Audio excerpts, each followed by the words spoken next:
Buenas tardes. Vamos a esperar un par de minutos mientras se terminan de conectar y ya empezamos.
Bueno, muy buenas tardes a todos. Vamos a empezar con la presentación de esta semana.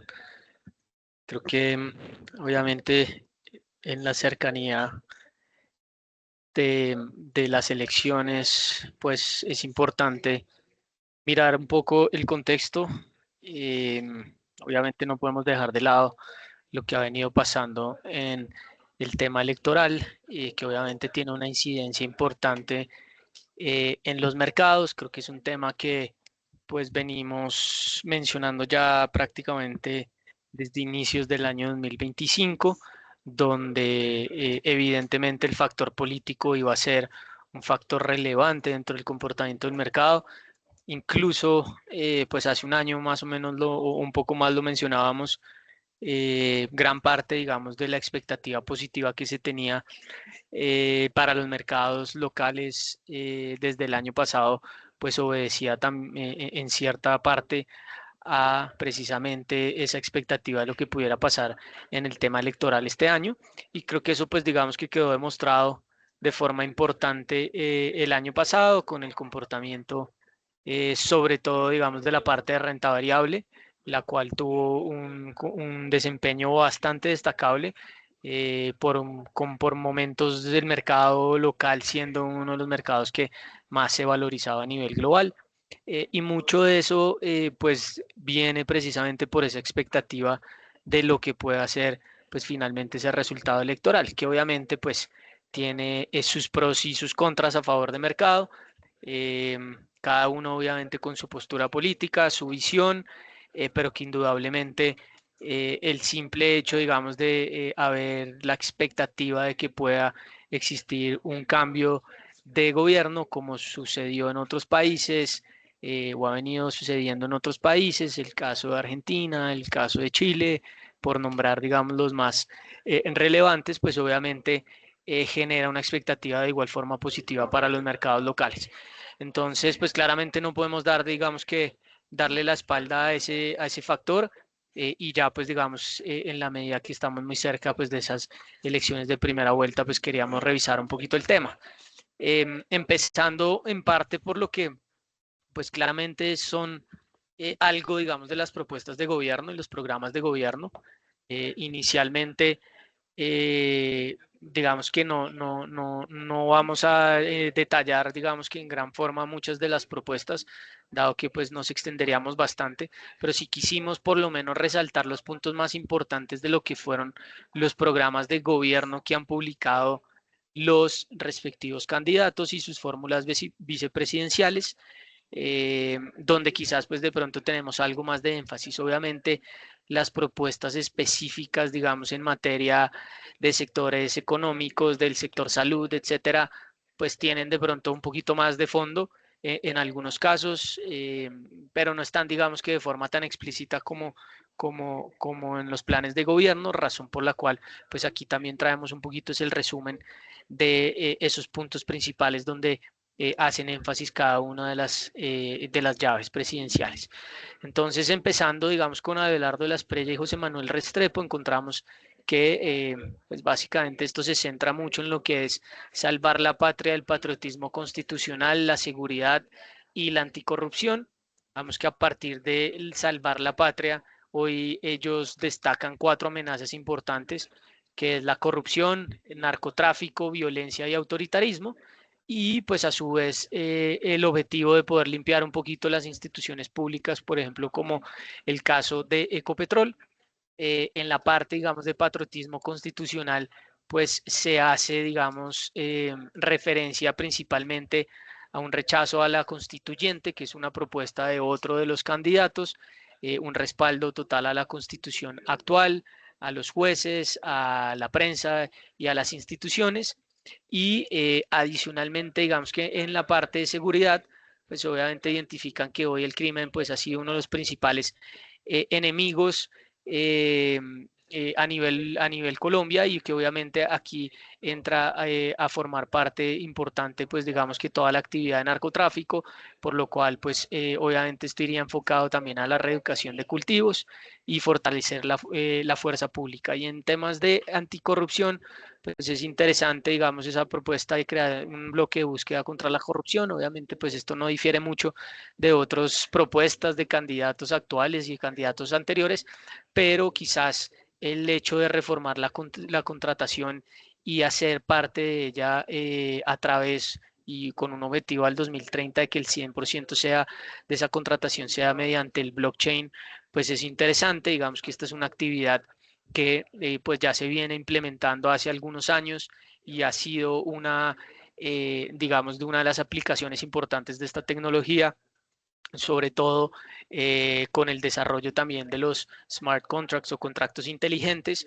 a través del cual pues se puede, digamos que, reformar mucho de esa contratación hoy, que claramente pues sigue teniendo y sufriendo, digamos, de muchos temas de corrupción. En el sector salud, pues evidentemente se reconoce que hay una crisis, por lo que pues se revisaría, digamos que trimestralmente, esos ajustes hechos a la UEPC, y se anuncia un plan de choque cercano a 10 billones de pesos, pues lo cual suena bien, evidentemente. Sin embargo, pues aquí empezamos a encontrar algunas falencias, sobre todo en los programas de la mayoría de los candidatos, y es pues realmente de dónde van a salir esos recursos y cómo van a salir esos recursos, sobre todo entendiendo que hoy por hoy, cuando hablamos de ese déficit fiscal a nivel local, eh, que llevaría a que debiéramos tener unos ajustes por lo menos entre 30 a 40 billones de pesos, para empezar a normalizar un poquito las cifras.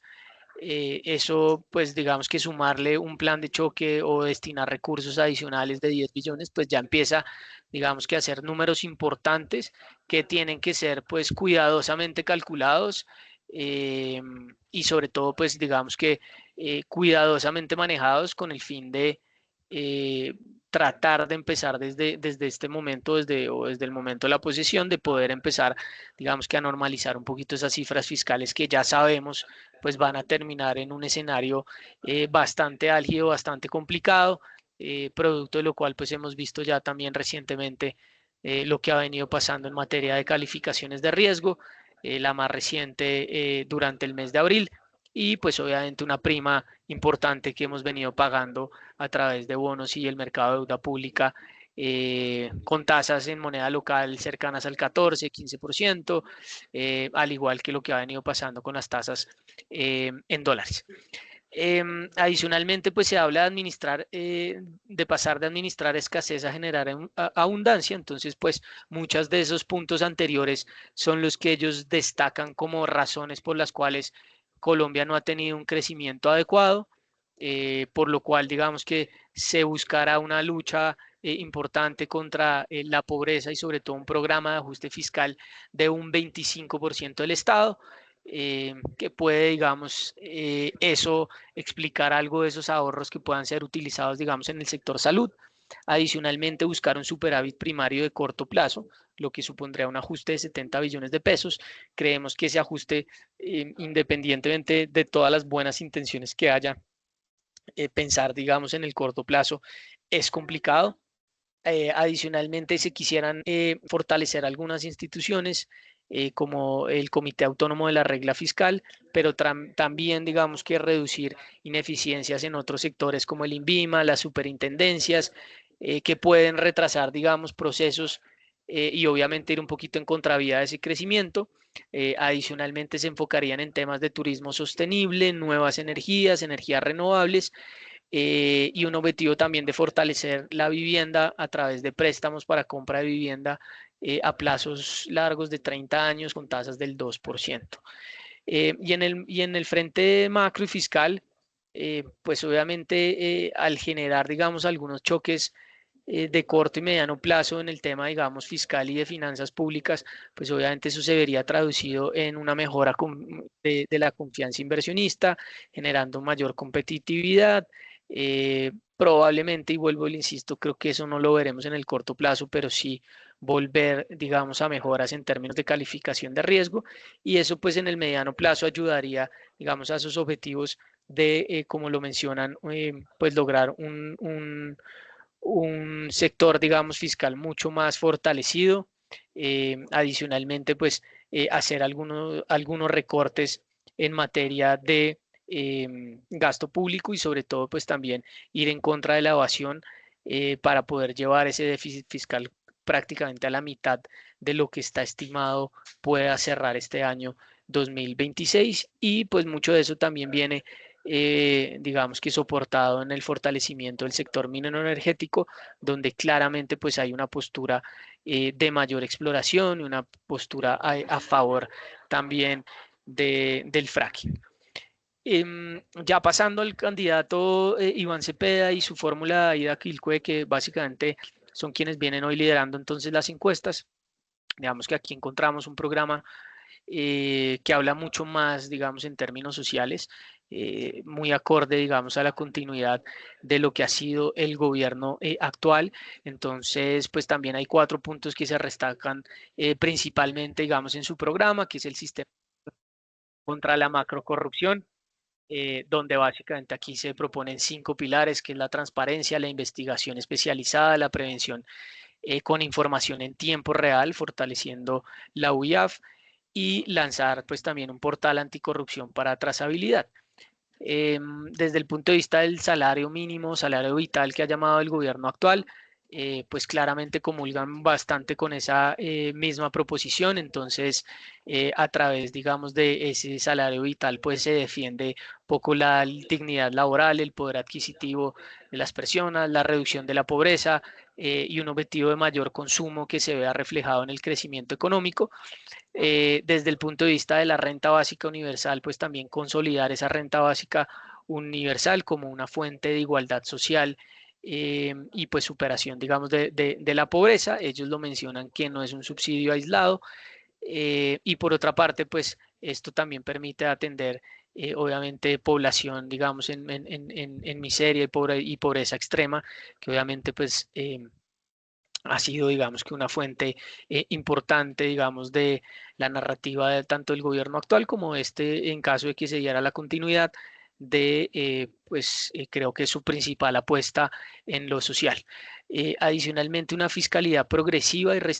redistribución estructural de la riqueza. Entonces, pues aquí básicamente es un tema de cómo la parte, digamos, tributaria, los mayores impuestos para las empresas y personas de mayores ingresos, pues van evidentemente a generar esa redistribución, y pues apoyar esas reformas sociales que, como lo hemos visto pues en el gobierno actual, también han exigido pues una capacidad fiscal significativa e importante. Que es la que pues en cierta forma también ha llevado un poquito al deterioro de esas métricas. Entonces, en cuanto a reforma pensional de salud y agraria, pues se sigue planteando esas transferencias a adultos mayores, avanzar en la reforma a la salud mediante el fortalecimiento de hospitales, centros de salud, atención domiciliaria, salud mental, y sobre todo enfoques comunitarios. Y en la parte agraria, pues redistribución y formalización de tierras, adicionalmente multiplicar pues esa capacidad productiva de los campesinos, que eso adicionalmente llevarían también algunas propuestas de compra de cultivos directos al campesinado, para evitar, digamos, intermediaciones y lo que ellos pues identifican como que es el principal factor por lo que no se está teniendo, pues digamos que una buena retribución al campesinado. Y pues eso, según las propuestas de ellos, pues generarían teóricamente algún menor precio de los alimentos, garantizarían la seguridad alimentaria a nivel local, y obviamente ir un poco también, digamos, en contra de esa pobreza extrema mediante el tema de erradicación del hambre. Desde el punto de vista de la reforma laboral y formalización del trabajo, pues, y un poco con lo que ya mencionábamos de defender el salario vital, pues también una narrativa de proteger derechos laborales, mayores pagos por recargos nocturnos y dominicales, la formalización laboral. Digamos que en términos generales, pues ahí quedan un poquito las dudas, por ejemplo, desde el punto de vista de la formalización laboral, que es algo que no hemos visto en este gobierno, incluso, digamos, con unas propuestas muy similares, para convertir a Colombia, digamos que en una potencia agroalimentaria, pues lo que se buscaría también es, digamos que esa economía campesina, fortalecer esos mercados populares. Y en términos generales, pues mucho respaldo desde el punto de vista de asistencia técnica, económica, mediante recursos y crédito fácil, pues, digamos, para los alimentos, y obviamente, como lo decía ahorita, unos precios justos para ellos. Adicionalmente mencionan temas importantes en fortalecer la educación pública y la gratuidad en la educación superior. Y por otra parte, pues ese punto de reformar la contratación pública, pues también va acompañado de facilitar, por ejemplo, el acceso de la economía popular y campesina, como lo llaman ellos. Entonces, pues básicamente el mensaje es que hoy esa contratación sigue estando en manos de grandes empresas. Lo hemos visto pues en la narrativa del gobierno actual. En su momento, digamos, para la construcción, por ejemplo, de infraestructura en zonas rurales, donde pues las juntas de acción comunal eran quienes debían participar en esos proyectos, a quien se les giraba directamente los recursos, etcétera. Y pues eso va un poquito enfocado a poder, digamos, seguir, digamos que cambiando esa contratación para poderlo acercar un poco más a esas personas. Y pues mucho de las regalías y el presupuesto va a ir enfocado a desarrollo territorial, salud, educación, agua, infraestructura, que son como esos otros pilares que ellos destacan dentro del plan de gobierno.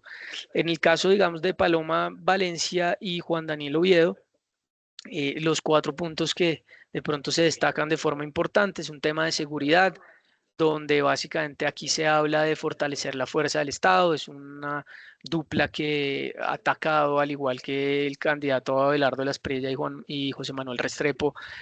a este programa de la paz total del gobierno actual. Entonces, pues aquí lo que están buscando es evidentemente fortalecer la fuerza del Estado, aumentando, digamos, el gasto de seguridad y defensa a cerca de 4 puntos del PIB, al igual que pues incorporar nuevas fuerzas que permitan militarizar vías. También un tema de sustitución de cultivos y erradicación de cultivos ilícitos. En términos de justicia, pues se crearían cárceles y fortalecerían el sistema penal, con también la construcción de casas de justicia, aumento de cupos penitenciarios y carcelarios, trabajo obligatorio para quienes estén pues privados de la libertad, y a través, digamos, del trabajo en temas agropecuarios, buscar resocializar, digamos, a esas personas. Por otra parte, digamos, en términos de salud, también buscan un plan de choque en temas de salud, obviamente para sanear las finanzas de lo que está pasando hoy en el sector. Adicionalmente, mediante tecnología y telemedicina, poder atender esas zonas más alejadas o esas zonas rurales. Y por otra parte, pues digamos que sobre todo una inyección también importante, como lo veíamos en el otro candidato. Allá se hablaban de 10 billones, aquí se habla de cerca de 9 billones, con un sistema mixto y solidario que permita pues mejorar la eficiencia en la prestación del servicio. Y en términos de energía, pues aquí también hay pilar importante dentro del plan de gobierno de poder fortalecer nuevamente el sector con mayor inversión, nuevos proyectos y obviamente una postura favorable hacia el tema de explotación de combustibles fósiles, fracking, adicionalmente pues darle nuevamente algo de relevancia o fortalecimiento a Ecopetrol y luchar principalmente contra la minería ilegal. En términos económicos nos proponen que hay que crecer a una tasa del 5%. Pues para quienes no lo tengan muy en la cabeza, digamos que lo que podemos ver en los últimos años pues ha sido un crecimiento más cercano o por debajo, digamos, del 3%. Este primer trimestre de 2026 arrancamos con un crecimiento en el primer trimestre del 2,2%. Las expectativas y las proyecciones nos hablan de un crecimiento para este año alrededor del 2,3, 2,4%. Entonces prácticamente es duplicar ese crecimiento, lo cual pues sería eh, ideal, digamos, y favorable en la medida que se pudiera lograr de forma sencilla. ¿Cómo plantean lograrlo? Pues con mayor productividad en el sector de infraestructura, en el sector de minero energético y aumentando las exportaciones. También se plantea, pues obviamente, poder llevar nuevamente la inversión a que pese un 25% del PIB. Esto lo teníamos hace unos 5 o 6 años. Ya digamos que con las cifras de cierre del 2025 y con el primer trimestre de 2026, la inversión como porcentaje del PIB ha caído a niveles del 16%. Entonces, pues hemos tenido una caída significativa que nos deja muy alejados, digamos, de países comparables, sobre todo muy alejado también de países emergentes, por ejemplo, asiáticos que crecen o tienen tasas de inversión incluso por encima del 30% del PIB, lo cual pues muestra, digamos, esa brecha entre lo que estamos sembrando hoy y ese futuro crecimiento. Entonces, pues ahí también se hace un llamado, digamos, a poder reactivar esa inversión, donde se revisarían temas impositivos como eliminar el impuesto al patrimonio, reducir el impuesto predial. Adicionalmente, hay una preocupación importante por el tema de deuda, entonces se buscaría reducirla y refinanciarla, sobre todo muy enfocados en créditos de largo plazo con multilaterales. Y adicionalmente, pues en el tema de corrupción, vamos que aquí también se plantea poder, pues digamos que combatir esa corrupción, sobre todo en temas, digamos, de contratación con entidades, también incorporando, como lo mencionaba en el programa de gobierno del otro candidato, temas de blockchain e inteligencia artificial y poder reducir cerca de un 25% los gastos de funcionamiento y congelando un 30% esos contratos de prestación de servicios que hoy, pues, en palabras, digamos, de su equipo, y hago, digamos, que énfasis en esa parte de su equipo porque no lo he oído directamente de ellos. No sé si efectivamente ellos lo hayan mencionado, pero sí en alguna reunión que tuve con, digamos, el equipo económico que nos invitaron al equipo, con el equipo económico de la campaña, pues sí se mencionó sobre todo esa parte de poder reducir esas contrataciones o esos contratos de prestación de servicios que, pues según ellos, no se traducen más que en votos para el gobierno actual, que es lo que se está buscando pues a partir, digamos, de ese aumento en la contratación. Dentro de otros temas importantes, pues también se menciona el tema evidentemente de educación, bonos educativos, cupos gratuitos en colegios en concesión, construcción de colegios adicionales, el ICETEX pues también recibiría, digamos que alguna reforma donde pues no se van a pagar. No todo el mundo va a pagar las mismas cuotas, sino se pagaría, obviamente, si se tiene trabajo y según el salario actual de esa persona. Subsidios para los primeros empleos juveniles, rescatar Colfuturo. También hacen mucho énfasis en programas de adultos mayores y deporte. En la parte, digamos, de agricultura y campo también se plantean líneas de crédito, mayores hectáreas y siembras formalizadas, nuevos cultivos en agroindustria. Y adicionalmente, pues también hay un plan enfocado al tema, digamos, de turismo y un plan vial campesino con mejoras en vías rurales, construcción de viviendas nuevas y volver a fortalecer el programa de Mi Casa Ya, pues que a raíz, digamos, de la eliminación de algunos subsidios, pues ha presentado una caída importante durante el gobierno actual. Y por último, pues temas también en términos de agua y medio ambiente, dándole pues también algo de relevancia pues a la política ambiental. Entonces, como les digo, pues esto es un poquito el resumen de esos planes y esos puntos que más se destacan durante los programas de gobierno de esos tres candidatos o esas tres llaves, perdón, que son las que hoy por hoy vienen liderando las encuestas. Y pues según eso queríamos revisar un poquito entonces lo que ha venido pasando en materia de encuestas, en materia de proyecciones. Entonces pues vamos a hacer obviamente aquí a presentar un poquito el resumen de lo que ha venido pasando, lo que ha venido cambiando con pues un resumen de las encuestas. También miraremos un poquito de tendencias y ya entraremos un poco más en la parte de hacer algunas proyecciones, sobre todo enfocados a ver cuál puede ser esa reacción de mercado según la votación pues que tengamos también el fin de semana. Entonces, inicialmente, pues en la tabla superior ustedes pueden ver lo que ha sido, pues ya ese resumen de esas votaciones de primera vuelta actualizadas, dado que pues al cierre de la semana anterior y durante el fin de semana, pues ya tuvimos la actualización por parte de las principales encuestadoras. Aquí estamos teniendo en cuenta Inbamer, Guarumo, Centro Nacional de Consultoría y Atlas. Y pues adicionalmente, digamos, a ese resultado, digamos, de primera vuelta, que en términos generales lo que viene mostrando es pues que el candidato, digamos, Iván Cepeda, evidentemente tendría pues la mayor votación, con una votación por lo menos cercana al 37, 38% en la primera vuelta, seguido del candidato Abelardo de la Espriella, quien pues encontraría una votación cercana, digamos, al 30%, o muy cerca, digamos, de ese umbral, quizás un punto por debajo, 29, 30%, y finalmente, pues Paloma Valencia, quien ocuparía el tercer lugar, digamos, dentro de ese escenario de la primera vuelta.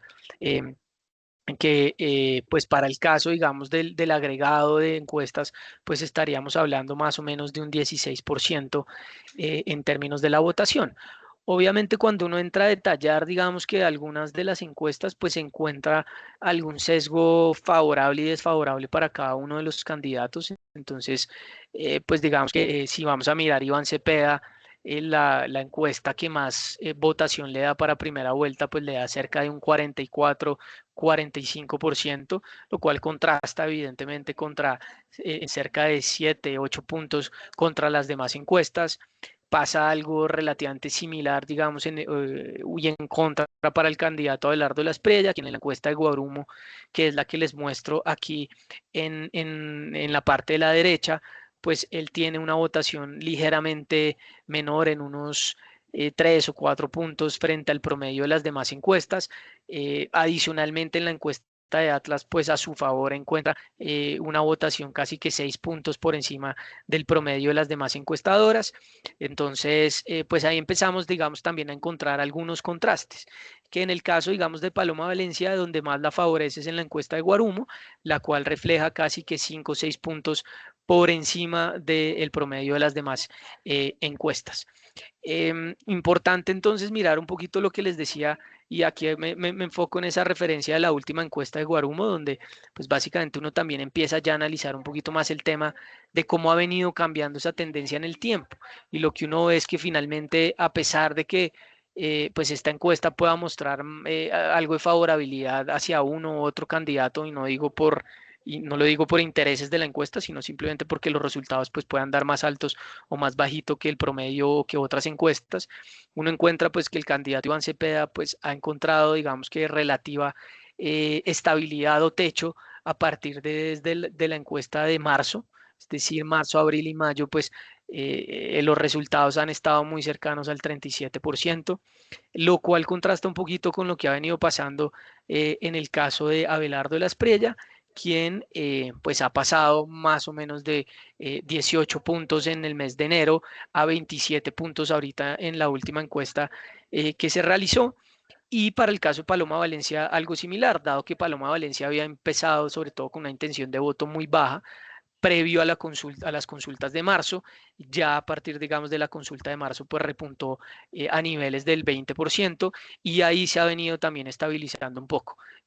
Para esta última medición el 21,7%, mientras que en el mes de marzo pues prácticamente había tenido un 19,9%. Entonces quizás donde uno puede identificar pues un mayor crecimiento ha sido en la parte de Abelardo y estabilidad para Iván Cepeda y Paloma Valencia. Ya siéndolo, digamos que los escenarios de votaciones en segunda vuelta, pues uno encuentra que hay, frente a los promedios, digamos que hay prácticamente unos empates técnicos en la mayoría de escenarios, dado que Iván Cepeda pues tendría algo alrededor del 43, 44%, Abelardo La Espriella una ligera ventaja cercano al 45, 46%. En el caso, digamos, de que esa segunda vuelta se presentara entre Iván Cepeda y Paloma Valencia, pues para Iván Cepeda es muy similar, 43,8%, Paloma Valencia 43,2%, es decir, prácticamente también un escenario de empate técnico, que es lo que nos refleja, digamos, también un poco la encuesta de Guarumo, donde pues claramente veíamos ese 39,9% para Iván Cepeda, algo más para Paloma Valencia en ese escenario, 44,8%, pero ahí quisiera destacar que en esos escenarios de segunda vuelta también empezamos a ver un porcentaje importante de votos en blanco, de gente que no se ha decidido, que por ejemplo en este caso es cercano al 15%, pues eso es un porcentaje bastante importante que obviamente en la medida que pues alguno de esos dos candidatos logre capitalizar por lo menos una parte de ese equipo, el 15%, pues eso puede cambiar evidentemente los resultados. Entonces aquí ya mirando un poco más lo que han sido las tendencias, inicialmente pues para la encuesta superior izquierda, que es la del Centro Nacional de Consultoría de la revista Cambio, pues uno ve, digamos, una tendencia también muy estable para el caso de Iván Cepeda, que empezó enero con el 28%, hoy está en 33%, alcanzó un máximo de 37%. En el caso, digamos, de Paloma Valencia, pues como les decía antes de las consultas de marzo, pues venía con una votación muy bajita, ya tras las consultas pues se ubicó en el 15%, pero digamos como que ese fue el techo en esta encuesta y a la última encuesta pues se encuentra en un 13%, es una leve reducción, pero sobre todo donde se ha visto pues digamos que una mayor recuperación ha sido en el caso de Abelardo La Espriella, empezando en niveles del 15% y hoy ya cercano al 31%. En la encuesta Inbamer, gráfica superior derecha, pues vemos un contraste un poquito ligero, donde Iván Cepeda pues se ha tenido una tendencia alcista que no mostró muchos cambios entre mayo y abril, donde se estabilizó por el orden del 44%, habiendo empezado el mes de febrero en 37%. El caso de Paloma, pues muy similar, alcanzó a acercarse al 20% y ya mostró una reducción hacia el 14%. Y en el caso de Abelardo La Espriella, pues también muestra un repunte importante, pasando de casi un 19% a niveles del 31,6%. Quizás esa brecha entre el primero y el segundo en la encuesta Inbamer es un poco más amplia frente a lo que muestra la encuesta del Centro Nacional de Consultoría. En el caso de Atlas, un comportamiento diría un poquito más parecido a lo que viene mostrando Inbamer. Entonces, sobre todo, pues digamos que a diferencia de la Inbamer puede ser que el candidato Iván Cepeda no está por encima del 40%, entonces empezó en el 34%, hoy se ha estabilizado nuevamente en ese 37,7%, Paloma Valencia alcanzó el 21% y también se redujo hacia niveles del 14%, y Abelardo La Espriella quizás ha tenido una base un poquito más fuerte desde el inicio de la encuesta en el mes de febrero, alrededor de un 32%, alcanzó a bajar un 29%, pero se ha recuperado nuevamente a niveles del 36% y prácticamente estaría pues también ahí en un empate técnico en esa primera vuelta. Y finalmente la encuesta Guarumo pues también sigue mostrando un escenario de bastante estabilidad por el orden del 37% para el candidato Iván Cepeda. En el caso de Paloma Valencia, una muy leve reducción, dado que pues aquí ya no vemos una reducción hacia niveles de 14, 15% como lo muestran las otras tres encuestadoras. Aquí mantiene cierta estabilidad por el orden del 21, 22%. y Abelardo La Espriella pues muestra un ligero repunte, menor eso sí que en las otras tres encuestadoras, para alcanzar casi un 27,5%, pero nuevamente volvemos a observar una diferencia importante de casi 10 puntos frente al candidato Iván Cepeda en esa primera vuelta. Entonces, mirando un poquito de tendencias, creo que pues no, seguramente ustedes ya lo han en parte leído, en parte visto. Evidentemente, pues ahí hay un fortalecimiento para el que hoy sería el segundo candidato, que es Abelardo La Espriella, y una desaceleración importante en el caso de la que sería la tercera candidata, que sería Paloma Valencia. Para el primer candidato, que sería Iván Cepeda, pues en términos generales uno podría hablar de bastante estabilidad y que no refleja, digamos, un poquito la tendencia de fortalecimiento, desaceleración que han tenido los otros candidatos. Importante es mirar que en el 50%, digamos, de las encuestas, esa diferencia es muy cercana, mientras que en el otro 50% de las encuestas, esa diferencia entre el primer y el segundo candidato sigue siendo amplia, es decir, por lo menos algo más de 10 puntos, lo cual pues muestra evidentemente una diferencia importante que podríamos estar hablando de algo cercano a los 2,5 millones de votos. Entonces, pues ya mirando un poquito lo que pueden ser las proyecciones, quisimos pues retomar, digamos que toda esa información, hacer algo de números para poder encontrar, digamos que algunos escenarios probables, también teniendo en cuenta lo que ha sido o lo que fue, digamos, el comportamiento hace 4 años en términos electorales. Entonces, pues vale la pena traer a colación lo que fueron esas votaciones del año 2022. Entonces, inicialmente en primera vuelta, el candidato Gustavo Petro tuvo una votación cercana a los 8.527.000 votos, em, seguido del candidato Rodolfo Hernández, que tuvo una votación cercana a los 5.953.000 votos, es decir, casi 6 millones de votos. Y en tercer lugar se ubicó Federico Gutiérrez con una votación ligeramente superior a los 5 millones de votos, 5.058.000 votos. Pasando, digamos, en la segunda vuelta, el candidato Gustavo Petro pues tuvo un aumento importante, digamos, en materia de votación, alcanzando 11.281.000 votos, lo cual si lo comparamos, digamos, contra esa votación de la primera vuelta, pues fueron casi 2,7 millones de votos adicionales, lo cual implicó un crecimiento cercano al 32% en su votación entre primera y segunda vuelta. En el caso, digamos, del candidato Rodolfo Hernández, en la segunda vuelta tuvo una votación de 10.580.000 votos, lo cual pues también muestra un crecimiento importante. Aquí pues llegaron 4,6 millones de votos adicionales frente a lo que se había visto en la primera vuelta, que esos 4,6 millones de votos implicaron, digamos, un crecimiento cercano al 77%, y esos 4,6 millones de votos pues representaron, uno podría pensar, digamos que en términos generales, casi un 91, 92% de esa votación que tuvo el tercer candidato, que fue Federico Gutiérrez. Entonces, pues, digamos eso para tener un poquito en mente cuáles fueron los números del año 2022, donde en primera vuelta tuvimos una votación de 21,4 millones, en segunda vuelta una votación de 22,6 millones de votos, perdón. Adicionalmente, pues vale la pena mencionar que este ejercicio pues lo estamos calculando con más o menos unos 24 millones de votos para la primera vuelta, y seguramente también un incremento hacia niveles de 25 millones de votos en la segunda vuelta.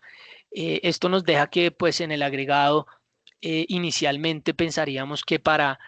pasar a segunda vuelta se debiera superar el umbral de los 6 millones de votos, y sobre todo para el candidato que gane el primer puesto en la primera vuelta, superar el umbral de los 8 millones de votos. Entonces, un poco, digamos, dentro de ese escenario, lo que encontraríamos es que pues Iván Cepeda podría estar bordeando los 9 millones de votos, algo entre 8,5 y 9 millones de votos, seguido del candidato Abelardo La Espriella con una votación, según lo que pues muestran hoy las encuestas y las tendencias, cercana a 7.6 millones de votos, seguido en tercer lugar por Paloma Valencia con una votación cercana a los 3.6 billones de votos. Más que querer, digamos, nosotros, y hago énfasis en eso, adivinar realmente pues cuál es el que va a ser el primero, el segundo, el tercero, pues vale la pena mencionar que aquí nos estamos guiando netamente es por ese escenario y ese análisis que hemos hecho de las distintas encuestas, recopilando un poquito la información que sale ahí y sobre todo pues mucho de lo que les mostrábamos en la diapositiva anterior en materia, digamos, de tendencias.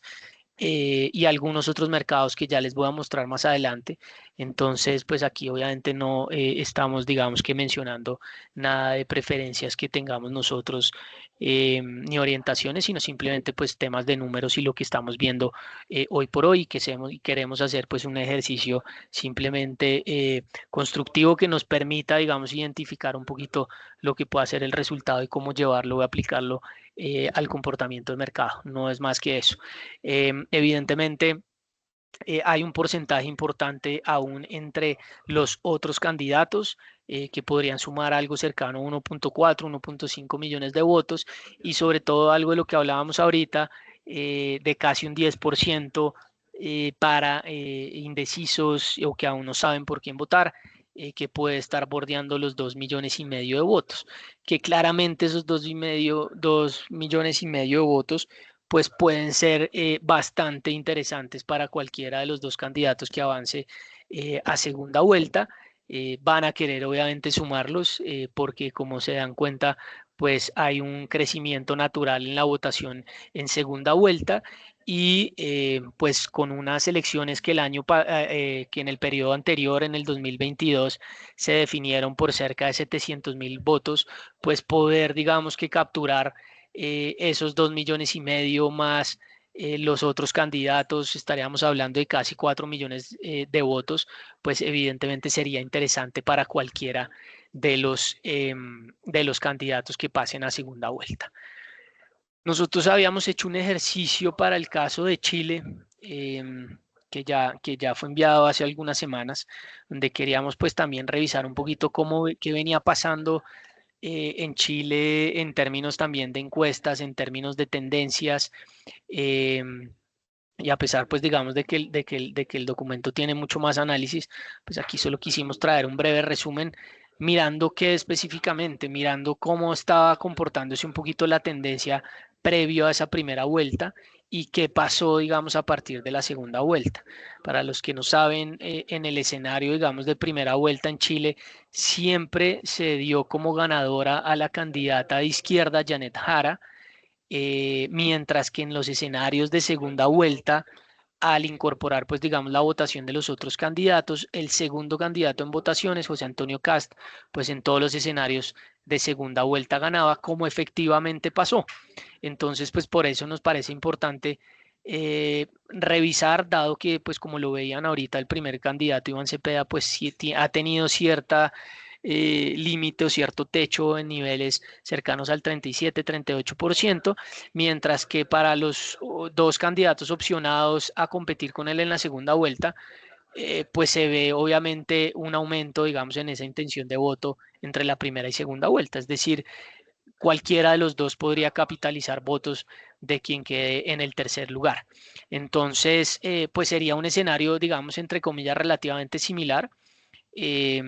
No, obviamente no el resultado final, pues no lo sabríamos, no lo sabemos, pero digamos que la tendencia sería un poco hacia hacia eso que sucedió en Chile. Entonces, pues inicialmente aquí podemos ver cómo la candidata Janet Jara también unos 4 o 5 meses antes de elecciones, pues estaba por el orden del 32%, eso se fue desacelerando un poquito hacia el 26%, el candidato José Antonio Cast por momentos estuvo muy cercano en términos de votación, alrededor del 28%, para después desacelerarse un poquito, pero sobre todo lo que me parece importante es la gráfica de la derecha, donde vemos cómo a partir del 16 de noviembre, donde se dio la primera vuelta, pues el candidato Cast empezó a tener una probabilidad cercana al 51,1%, o una votación cercana al 51,1% contra un 35% de Janet Jara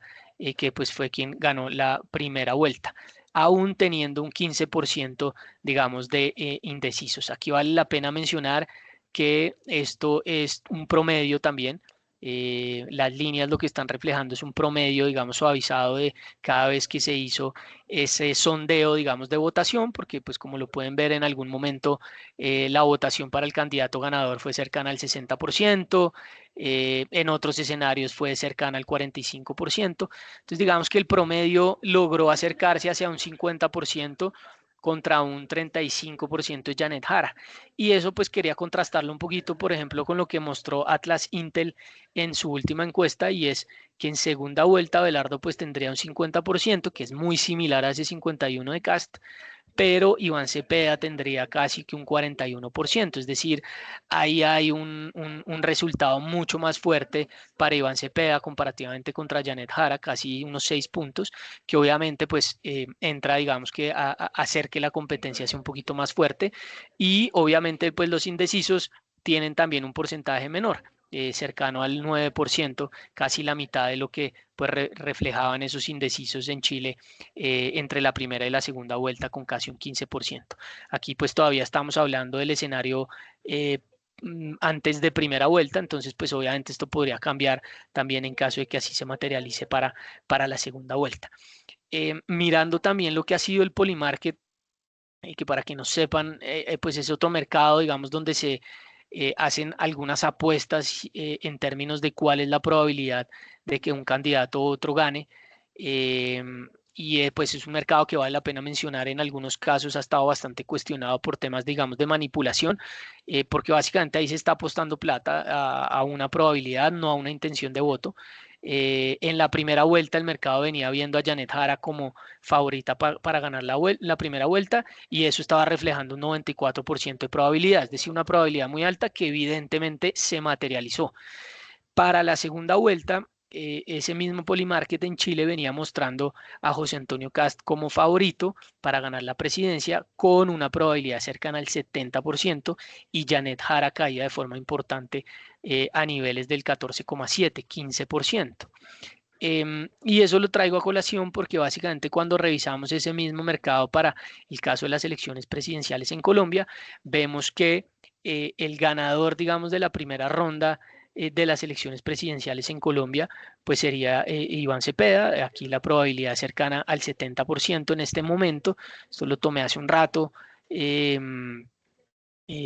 Hace unas horas, digamos, tomé esta lectura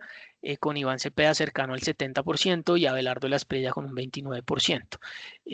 Aquí uno quizás lo único que podría de pronto reconocer es que pues sí ha existido de pronto alguna desaceleración en la probabilidad de Iván Cepeda, que por momentos pues se acercó a ese 90-95%, como fue en el caso de Chile para Janet Jara, y hoy está pues bordeando el 70%, que es una menor probabilidad, pero es una probabilidad importante. Adicionalmente, cuando ya miramos pues las apuestas, digamos, para el resultado final, es decir, pues ya incluyendo, digamos, la segunda vuelta, aquí es donde hemos visto pues sí un cambio bastante importante, y ha sido pues ese repunte que ha tenido Abelardo de la Espriella a niveles también de hace unas horas del 72%.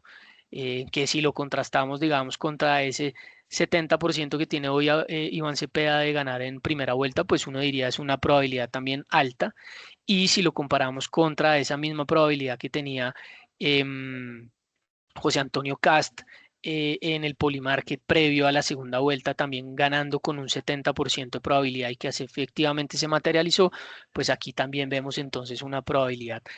alta, y que sobre todo en las últimas 2 semanas ha tenido una fortaleza importante. eh, a costa de alguna desaceleración en la probabilidad para Iván Cepeda, que sigue estando en un 27%. Aquí sí lo contrastamos también contra ese 15% de Janet Jara, pues sigue siendo todavía una probabilidad importante, casi el doble, independientemente de que se haya venido desacelerando. Y pues claramente el caso, digamos, de Paloma Valencia, que sí perdió una fortaleza significativa cuando en algún momento pues alcanzó el 40%, y hoy apenas está en un 1,7%. Entonces, eso nos deja ver pues que en el escenario de que uno quiera ver que ese 70% es significativo para Abelardo, puede ser válido, pero también puede ser válido que la probabilidad, digamos, dentro de Iván Cepeda sigue siendo casi que el doble de lo que tenía la candidata, la segunda candidata en Chile. Entonces, pues ahí puede armar uno, digamos, un escenario de que evidentemente, pues eso sigue siendo una lucha muy cercana, digamos, en materia de votos, sobre todo pues cuando empezábamos a proyectar un poquito el escenario de votación para la primera vuelta. Adicionalmente, pues a lo que ha venido mostrando el Polymarket, también me pareció interesante revisar un poquito las cifras de lo que ha mostrado la silla vacía. La silla vacía, digamos que hace unos escenarios también importantes, digamos, de proyección de lo que pueden ser los escenarios de primera, segunda vuelta. Entonces, en la gráfica superior, pues uno ve cómo se ha comportado, digamos, esa intención o esa proyección que ellos tienen para el candidato, digamos, Iván Cepeda, que hoy se ubica en el 38%. Y pues ese sería, digamos, el porcentaje con el que ganaría la primera vuelta, seguido de Abelardo La Espriella con un 30%, Paloma Valencia con un 18% y ya mucho más abajo Sergio Fajardo con un 3%. Adicionalmente, pues dentro, digamos, de los escenarios de la segunda vuelta, que ya son pues las gráficas superiores de la derecha, uno encuentra que Paloma Valencia tendría un 44%, e Iván Cepeda un 43% y un voto en blanco por el 6%, es decir, estaríamos hablando prácticamente de un empate técnico. Y en el caso, digamos, de Abelardo La Espriella versus Iván Cepeda, pues es muy similar, 43% contra un 42%, pero un porcentaje mucho más alto de voto en blanco, cercano al 15%, que era de pronto lo que pues de nuestro escenario proyectábamos un poquito más. Entonces, pues claramente ahí digamos que la lectura es pues para la segunda vuelta, digamos que uno no podría decir que no hay nada evidentemente definido y haciendo un poquito de énfasis en lo que mencioné hace un rato, pues eso va a ser una lucha hasta el final donde pues quizás algo menor a 1 millón de votos puedan definir ese resultado final. En las gráficas de la derecha inferiores, pues uno ve cómo ha cambiado de pronto esa tendencia o esa intención de voto en la segunda vuelta. Entonces, pues Paloma Valencia a partir de marzo, pues también tuvo un repunte importante y diríamos que más o menos a partir de abril, pues ha venido estando muy cerca al candidato Iván Cepeda. Y ahorita pues digamos que superándolo apenas por un punto, mientras que en el caso digamos de Abelardo La Espriella y Iván Cepeda pues el comportamiento ha sido digamos que relativamente parecido, no con una recuperación tan significativa, porque pues ya como lo dije y sabemos, en enero y febrero la intención de voto por Paloma era bastante baja, entonces no se ve esa recuperación. Pero aquí pues siempre Abelardo ha estado por debajo de esa intención de voto de Iván Cepeda en segunda vuelta, hasta pues prácticamente la última semana, semana y media, donde pues hoy también está ganando apenas por un voto, según esta medición, que pues lo podemos ver ya, digamos que un poquito más en la tendencia em, de intención de voto en segunda vuelta en la gráfica inferior izquierda, en la línea azul clara para Paloma Valencia, en la línea azul oscura para Abelardo de la Espriella, y esa línea punteada pues es lo que nos reporta prácticamente un empate. Entonces, pues unas líneas que se ubican de forma muy ligera por encima de esa parte de empate, que pues básicamente eso se resume en el 1% que estamos viendo de intención de voto adicional en la segunda vuelta. Ahí termino un poquito entonces con estas cifras, digamos, de encuestas, de proyecciones. Básicamente aquí ya quería pasar un poquito es a lo que pues ha sido el comportamiento de mercado y pues nosotros ya les habíamos presentado y básicamente lo que es ese escenario que hacíamos, digamos, de posible comportamiento del mercado durante pues prácticamente el mes de abril que le venimos haciendo seguimiento y cuál podría ser esa tendencia. Y creo que de cierta forma pues hemos tenido una similitud importante, como lo pueden ver en la gráfica de la izquierda, pues ha sido la comparación del desempeño del índice Colcap frente al año 2022. Entre la semana anterior y esta semana pues debíamos haber visto ese piso que en el año 2022 fue una caída cercana al 10% para el índice. En este caso, digamos, en el año 2026 nos acercamos bastante a ese nivel. Eso no hubiera supuesto unos 2.050 puntos en el índice Colcap. El mínimo estuvo por los lados de 2.078 puntos. Y a partir de ahí, pues una recuperación en la semana previa a la primera vuelta, como pasó durante el lunes y martes. Que en caso, digamos, de haber proyectado una recuperación similar, pues hubiéramos vuelto a niveles de 2.250 puntos. Ayer el índice alcanzó un máximo de 2.228 puntos, si no estoy mal, em, que prácticamente también replica un poco ese comportamiento. Hoy pues ya digamos que fue una sesión donde nuevamente vimos algo de desvalorizaciones, entonces nos alejamos un poquito de ese máximo esperado que hubiera podido ser la recuperación de los 2.250 puntos, obviamente entendiendo qué fue lo que pasó hace 4 años. Recordemos que pues ahí se dio digamos esa misma fortaleza en la posible votación del candidato Rodolfo Hernández, quien empezó a tomar fuerzas unas semanas antes, al ver el mercado una posibilidad de un candidato que venía con una fuerza importante, pues el mercado se animó. Una vez pasó la primera vuelta, pues el mercado volvió a corregir todo lo que había subido y pues por el contrario ya, pues cuando tuvimos el resultado electoral, pues empezó a desvalorizar mucho más. En el caso de la gráfica de la derecha, el comportamiento de preferencial Sivest, obviamente una acción líder dentro del mercado local, que nos puede marcar también un poquito la tendencia y el termómetro de lo que pueda pasar en el mercado. Si ustedes se dan cuenta, el comportamiento fue bastante similar, bastante parecido. La única diferencia que encontramos es que quizás este año 2026 pues la caída fue un poquito más rápida, y empezó a darse pues prácticamente desde mediados de abril. Alcanzó a tener una caída de más o menos un 7-8%, comparativamente, digamos, frente a ese máximo del 1 de abril. Y esa caída, pues digamos que se debió haber encontrado su punto mínimo la semana pasada, pues lo encontramos hace un par de semanas. Creo que en el webinar anterior, hace un par de semanas, les estuve hablando mucho sobre esos niveles de los 59.000, 60.000 pesos para preferencial Sivest, que era un nivel muy importante, clave para la acción. Ese nivel, digamos que nunca lo logró romper la acción, encontró bastante soporte y en la medida que esta semana, pues un poquito con lo que han venido mostrando las encuestas, el mercado se animó. Siguiendo la tendencia de hace 4 años, pues vimos un rebote en preferencial Sivest significativo, pues entre lunes y martes, que ayer nos llevó a alcanzar a niveles cercanos a los 65.600 pesos, 65.700 pesos en la acción preferencial. Y pues a pesar de que quedaría todavía un escenario, digamos, de valorización todavía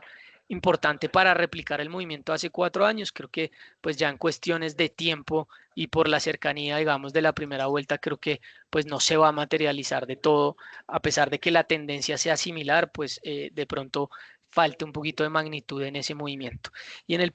caso del peso colombiano, pues vemos un escenario también bastante parecido. Obviamente el escenario 4 años atrás, hablando del dólar a nivel internacional, era muy distinto a lo que estamos viviendo hoy. Por eso la magnitud también del rebote en su momento del dólar aquí a nivel local, pues pudo ser inferior, pero la tendencia ha sido muy similar.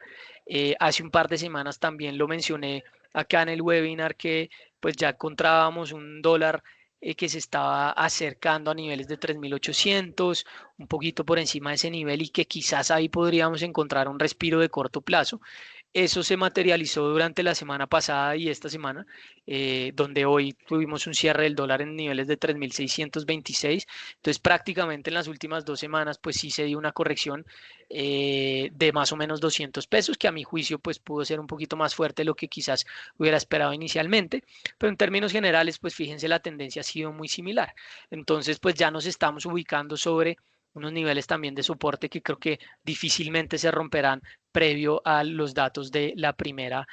vuelta. Todo esto para mencionarles que pues hemos trazado, digamos, algunas líneas eh, y algunos niveles, digamos, relevantes de mediano plazo. Aquí no estamos mirando gráficas de corto plazo, no estamos mirando gráficas en marcos de tiempo menores a las semanas. Entonces, pues hoy cuando tuvimos un cierre en el índice Colcap de 2.194 puntos, pues lo que encontramos es que hay una zona de soporte importante entre esos 2.050 que les mencionaba ahorita y la zona de 1950 puntos. Ya en un escenario un poquito más ácido nos estaríamos remitiendo a unos niveles de soporte alrededor de los 1870 puntos que alcanzamos a ver a inicios de este año y que correspondían también por allá con el máximo que vimos en el año 2012. Entonces yo empezaría pues digamos a tener como dentro de escenarios negativos de mercado que se puedan presentar, pues esos niveles de negociación como niveles a donde el mercado podría ir a corregir en caso de que los resultados de las elecciones pues no sean los que se vienen esperando o pues hagan o permitan, digamos, tener unas proyecciones también un poquito en contra de la victoria de algunos de los candidatos pro mercado. En el caso del dólar, pues como ustedes lo saben, en el mes de febrero nosotros presentamos, digamos, lo que teníamos planteado a niveles, obviamente teniendo en cuenta un poco este escenario electoral, quisimos alargarnos un poco por debajo de los $3.600 para precisamente prepararnos para este contexto. Esos rebotes hacia los niveles de 3.800, como lo decía, pues hace un par de semanas, pues ya nos daban algunas señales, por lo menos de ir alivianando algo de posiciones. Entonces, pues creo que esa zona inicialmente hacia los 3.560 va a ser una zona que podría recibir, pues digamos, algún interés de compra en caso de que se presentaran correcciones a esos niveles. Y por otra parte, pues algo más de niveles de resistencia que también puedan limitar un poquito esa subida en la zona de 3.760, 3.820 y pues ya en un escenario un poquito más ácido sobre los 3.900 pesos. Todo esto enfocado a qué? Enfocado a que pues ya planteando y aterrizando un poquito esos escenarios, pues nosotros empezaríamos a hacer algún checklist de qué podría ser, digamos, razones positivas o negativas dentro de lo que veamos en los resultados de la primera vuelta. Dentro de los factores que podrían ser tomados, digamos, de forma positiva, es que obviamente la votación del segundo candidato pues sea mayor a los 6,5 millones de votos, a que la votación del primer candidato, pues si es evidentemente Iván Cepeda, sea una votación menor a 8,5 millones de votos, o que pues dos candidatos promercados pasen a segunda vuelta, digamos que ahí asignamos una probabilidad bastante baja, pero creo que en caso de que se materializara esto, pues la lectura inicial de mercado podría ser favorable. En el caso contrario, pues un candidato con una votación, un segundo candidato con una votación menor a 5,5 millones de votos, o una votación del primer candidato, llámese Iván Cepeda, con una votación mayor a 9,5 millones de votos, o sobre todo unos votos en blanco indecisos mayor a 5 millones de votos, pues pueden ser lecturas de mercado poco más hacia el lado negativo. Bajo ese, digamos que ese checklist, pues nosotros asumiríamos, digamos que tres escenarios, un escenario neutral donde pues lo que prácticamente encontraríamos es que hay algo de incertidumbre que lleva a buscar, por ejemplo, en el caso del Colcap y los otros activos, zonas de soporte mayor. Esas zonas de soporte mayor es las que les hablaba ahorita, un Colcap hacia niveles de 2.050, 2.000 puntos, que implica pues claramente una corrección desde el nivel actual. Los test pues también tendrían una ligera reacción similar negativa, el dólar también seguramente acercándose un poquito más hacia los 3.700 pesos. Ya en un escenario mucho más negativo pues estaríamos planteando un Colcap ya considerablemente por debajo de esos 2.000 puntos, que podría traer caídas en acciones entre el 8 y 16%, unos test que en la parte corta y media podrían volver a acercarse a niveles del 15%, más o menos en referencias entre 2 10 años, y una parte larga que podría tener también un incremento de unos 80 puntos básicos y un dólar que se movería más o menos entre niveles de 160 y 200 pesos, que si lo tomamos pues desde la lectura o el cierre actual, podríamos estar hablando de unos 3.780, 3.820 820 pesos, y ya el escenario positivo pues traería consigo quizás un rebote en acciones alrededor de un 8 o 10%, unos test que podrían bajar entre 50 y 100 puntos básicos y un dólar que iría a atacar esa zona de soporte que, como lo decía ahorita, pues sea alrededor de los 3.600 y 3.560, lo que implicaría un movimiento más o menos de unos 80 puntos básicos para el dólar en ese escenario positivo, que pues lo planteamos, digamos, dentro del resultado de lo que uno pueda percibir de la primera vuelta. Creo que el mercado muy probablemente se va a inclinar por el escenario más neutral. Creo que los números o los resultados traerán un escenario de pronto más neutral, lo que hará que el mercado no tome mucha posición seguramente. Em,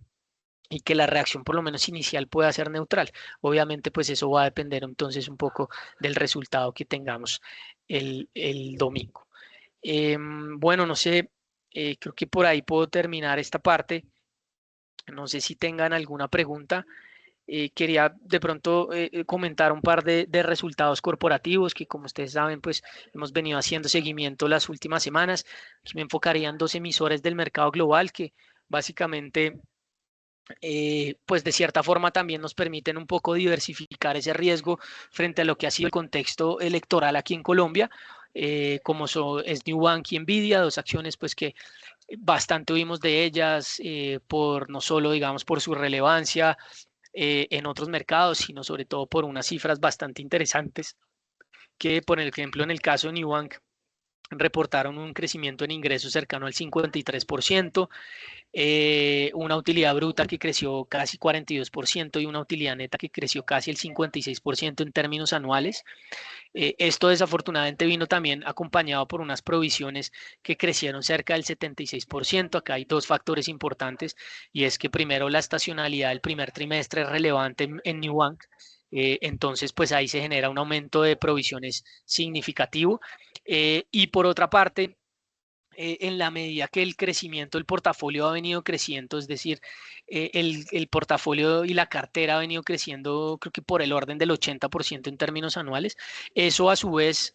conlleva a un mayor crecimiento de provisiones. Y eso pues evidentemente impacta y genera algo, digamos, de miedo en el mercado porque pues se duda mucho, digamos, de la estrategia de crecimiento. A veces es mejor crecer menos, pero con más calidad que crecer ese 80%, de pronto en sectores, digamos, de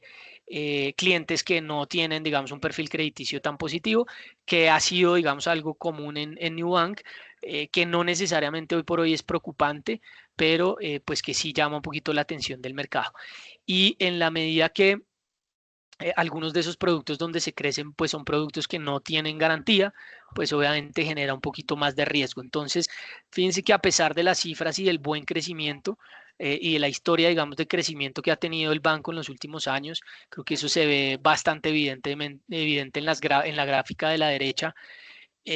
Al mercado le preocupan dos cosas y es ese tema, digamos, del crecimiento con riesgo, con mayor riesgo. Entonces, pues en la medida que hay mayor riesgo, pues se exige un mayor descuento para las acciones. En términos de lo que ha sido el ratio de eficiencia, a pesar de que ha habido pues también una mejora o una eficiencia, digamos, de mercado,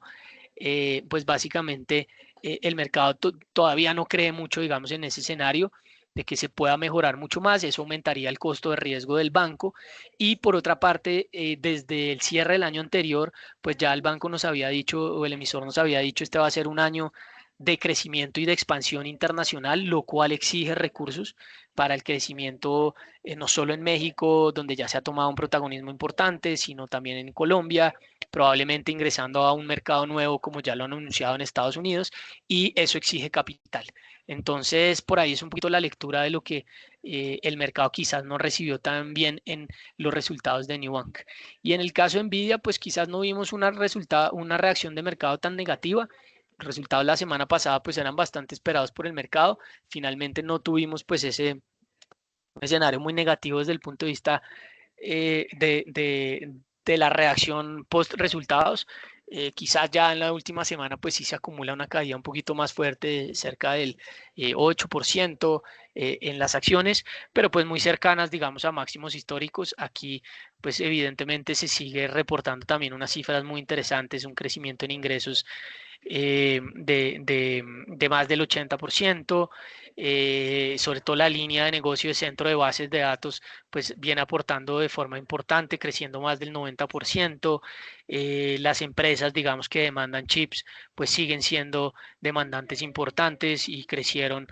también de forma importante esa demanda.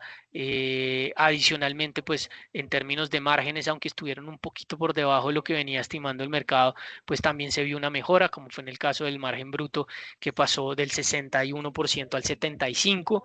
y la utilidad neta pues crece más del 95, más del 94% prácticamente. Entonces,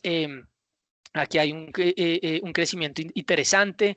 cifras también muy positivas. Obviamente mucho de eso, como lo hemos mencionado pues en momentos anteriores, ya está incorporado en las cifras de la compañía.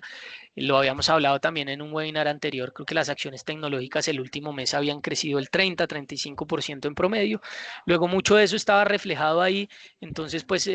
obviamente el mercado puede encontrar ciertos lunares en algo de las cifras, en algo de la valoración, y es normal pues que también se tome un poquito de utilidad y eso lleve a algunas correcciones de mercado. Sin embargo, pues creo que sigue una empresa que sigue liderando pues todo este tema de chips en términos de inteligencia artificial. Son dos emisores muy sólidos, muy interesantes, que permiten pues tener diversificación de sector, diversificación de país, que obviamente pues también tienen unos riesgos asociados, como ya lo mencioné, y pues obviamente hay que hacerle seguimiento a esa parte en caso de que pues alguno de ustedes quisiera también incorporar eso a sus respectivos portafolios. Bueno, ahora sí termino con la presentación.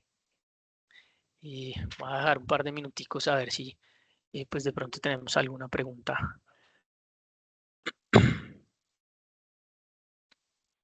Me preguntan por Ecopetrol. Pues a ver, creo que Ecopetrol, al igual que Bancolombia, son acciones que van a eh, reflejar o incorporar la menor incertidumbre política.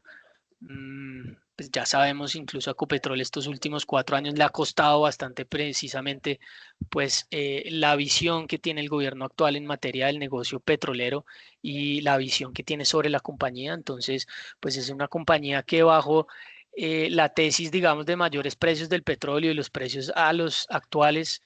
eh, pues todavía ofrece alguna oportunidad de valor. Yo, como lo hemos dicho, pues creo que desde finales del año pasado nosotros encontrábamos un descuento interesante en Ecopetrol, que precisamente por este escenario político valía la pena aprovechar, quizás con una mayor margen de seguridad, por niveles de 2.200, 2.300 pesos.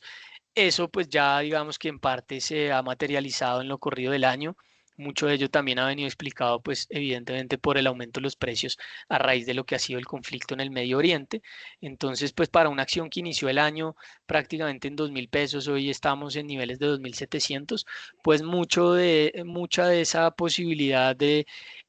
cambio digamos de gobierno, aumento de los precios del petróleo producto del conflicto, pues ya se ha venido incorporando el precio. Entonces creo que sobre todo una acción como Ecopetrol, como Bancolombia, como la misma ISA, son acciones que van a reaccionar de forma importante tanto a un escenario favorable como un escenario desfavorable en caso del resultado electoral. Entonces, pues son acciones que tienen harta volatilidad, que tienen alta fortaleza, que seguramente puedan subir mucho, como también puedan caer mucho. Entonces, ahí lo que nosotros les decimos es, evidentemente, hay que evaluar un poquito el perfil de riesgo de cada uno de ustedes, saber a qué se está teniendo y a qué se está exponiendo uno. Fíjense que hay muchos escenarios donde eh, pues no es, digamos, certeza total que vaya a haber un cambio de gobierno. Algunos escenarios donde quizás uno pueda plantear que hay un poquito más de favorabilidad, que sí, pero también hay escenarios que muestran una segunda vuelta bastante reñida, y pues si lo vamos a aterrizar a votaciones del 51% o perdón, del 44 contra un 42% contra un 43%, pues que prácticamente es un empate técnico, pues estamos jugando a un 50-50, un evento de 50-50. Un evento de 50-50 no tiene favorabilidad para el resultado que yo pueda esperar. En ese caso, pues yo no debería, digamos, estar em, especulando con cuál va a ser ese evento, y que probablemente ese evento sea el que me conviene a mí o el favorable. Entonces eso implica pues gestionar bien el riesgo, no exponerse demasiado, saber digamos que pueden haber algunas pérdidas producto pues del resultado final, así como pasó exactamente hace 4 años. Hasta el momento digamos que no hemos tenido ningún cambio en el escenario, quizás las encuestas sí han venido mostrando otra cosa, pero eso es todas las variables que ustedes tienen que tener en cuenta a la hora ya, digamos, de tomar un poquito la decisión. Por eso nosotros lo que hemos venido hablando los últimos meses lo mostraba en esa guía de lo que podían ser los comportamientos de los activos desde el mes de abril. Prácticamente es, pues obviamente ir alivianando posiciones, sobre todo en acciones, no estar 100% invertido en el portafolio, ir tomando algo de utilidad, ir guardando algo de liquidez, diversificar con el mercado de renta fija que hoy ofrece unas tasas de interés muy interesantes que todavía se puedan estresar algo más, evidentemente, pero que de cierta forma permiten, por lo menos de corto plazo, compensar un poquito los escenarios de volatilidad que pueda presentar el mercado de renta variable. Entonces hay que empezar a hacer, digamos, ese balance. Ecopetrol, pues obviamente es una de las acciones más riesgosas. Cuando hay más riesgo, pues también hay más oportunidad de que rebote dentro de un escenario favorable político, pero volvemos a mencionarlo, pues no es que nosotros estemos planteando que ese escenario va a suceder así. Simplemente quisimos hacerles un ejercicio de dónde pueden estar hoy las mayores probabilidades, qué es lo que se está viendo y algunos checklists que pueden de pronto, digamos, como darle uno un poquito una guía a partir de la próxima semana de hacia dónde puede tender el mercado. Aquí me preguntan que la incertidumbre del resultado de la primera vuelta sería conveniente vender algunos activos y quedarse líquido para volver a entrar posterior a la primera vuelta o en qué invertir mientras tanto. Creo que ahí acabas de resumir un poco lo que yo estaba mencionando ahorita. Eso es un poquito parte de la tesis. Más que la primera vuelta, de pronto lo que le preocupa a uno quizás es la segunda. Creo que la primera vuelta es con una alta probabilidad que hay un candidato que va a pasar fijo. Eh, Quizás la duda pueda existir en cuál va a ser el segundo. Eso ha venido cambiando en las últimas 2 semanas. Hay un candidato que ha venido tomando fuerza en ese sentido. Entonces, pues uno podría armar que de los dos que van a pasar hay uno casi fijo. La pregunta es cuál es el segundo y qué va a pasar en la segunda vuelta, que ahí es donde el resultado pues todavía aparentemente sigue siendo bastante, digamos, neutro para los dos candidatos. Obviamente pues vendrán 3, 4 semanas de alianzas, pues no sé, nuevas promesas, transferencias de votos. Hoy por hoy, en el caso, digamos, de que pasara, por ejemplo, el candidato Abelardo de las Espriella, se habla de más o menos una transferencia de un 80% de votos de Paloma Valencia hacia ese candidato. En el caso contrario, sería una transferencia de votos más cercana al 90%. Entonces, pues creo que el escenario todavía sigue siendo ahí, sí, un poquito más de incertidumbre y eso pues exige tener algo de cautela, como es lo que decía y lo que pues mencionas aquí. Entonces, pues la liquidez, creo que la liquidez sigue estando unas tasas de rentabilidad muy interesantes, 8, 9%. Hay CETES de corto plazo que están por los lados del 12%. Y ya digamos que uno empieza a armar su escenario de también cuál es el riesgo que quiere asumir, los plazos que quiere asumir, y ahí es donde uno empieza a identificar cuáles pueden ser esas oportunidades para de pronto estar un poquito más líquido o diversificar un poco. Me preguntas que igual, me preguntan de igual forma que si sería bueno mirar dólares. Eh, sí, evidentemente, pues creo que hay una oportunidad, sobre todo con esta bajada reciente, pues me parece que esa zona de 3.600, 3.630 debe encontrar algo de soporte. Recuerden que ahí hay un ETF que replica muy bien el movimiento del dólar a nivel local. Esa fue, digamos, que también parte, digamos, de nuestra tesis hace un par de meses y lo vimos subir, como les decía, prácticamente los 3.600 a 3.820. Hace un par de semanas lo mencionamos. Nos gustaría de pronto descargar un poquito porque también había sido una subida rápida, fuerte. También había incorporado noticias muy locales, como había sido el tema de lo del Banco de la República, mayores emisiones de deuda pública, etcétera. Entonces ese movimiento pues podría, digamos que en algún caso con una menor percepción, como pues lo han traído las encuestas de este fin de semana, y sobre todo algo de menor percepción de riesgo en mercados internacionales, suavizar un poquito el movimiento. Y eso pues en parte explica por qué también hemos tenido esa bajada hacia los 3.626 de hoy. Ah, bueno, y en parte también porque se me olvidó mencionarlo, recordemos ya hace un mesecito más o menos o algo así lo habíamos mencionado, el Ministerio de Hacienda y Crédito Público ya nos había dicho que iba a estar del lado comprador y durante mayo compró bastante dólar. Y esas compras de dólares pues presionaron también el tipo de cambio de forma importante. Hubo un día que lo subió el ministerio algo más de 100 pesos. Entonces, en la medida que ya se acabaron esas compras del ministerio, por lo menos momentáneamente o de corto plazo, para el objetivo que las estaban haciendo, que era pagar ese TRS, ese Total Return Swap, que fue esa estrategia de endeudamiento que montó el director de crédito público el año pasado, pues en la medida que ya se prepagó esa operación, pues no hay la necesidad inmediata, digamos, de caja adicional en dólares, razón por la cual una vez también terminara ese flujo comprador, pues podríamos ver algún descanso. Y todo eso es lo que nos explica pues esa bajada fuerte también que tuvimos.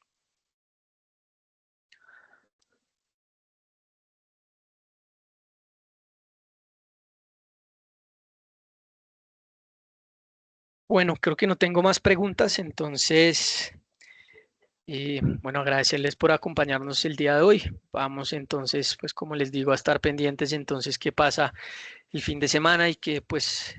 podemos, digamos, analizar un poquito de cifras y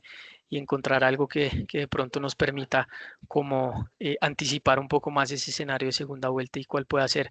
pues un poco la reacción de mercado, que sobre todo lo que nos interesa anticiparnos a lo que pueda ser el comportamiento, digamos, de la próxima semana y las próximas 2 o 3 semanas para entender también un poco cuál puede ser esa dinámica del comportamiento de los activos locales. Recordemos que pues hasta ahora el comportamiento ha sido relativamente similar hacia hace 4 años, eh, pero pues haciendo ese mismo símil, tuvimos una caída también importante después de la primera vuelta. Entonces, pues esperemos no sea así y que pues los números nos permitan tener por lo menos un escenario un poquito más neutral donde, pues como les decía, seguramente vayamos a visitar niveles que ya hemos visto hace un par de semanas que no debieran ser de pronto ajenos para el mercado ni implicar correcciones significativas. Muchas gracias y que terminen de tener muy buena tarde y nos vemos próximamente. Que estén bien.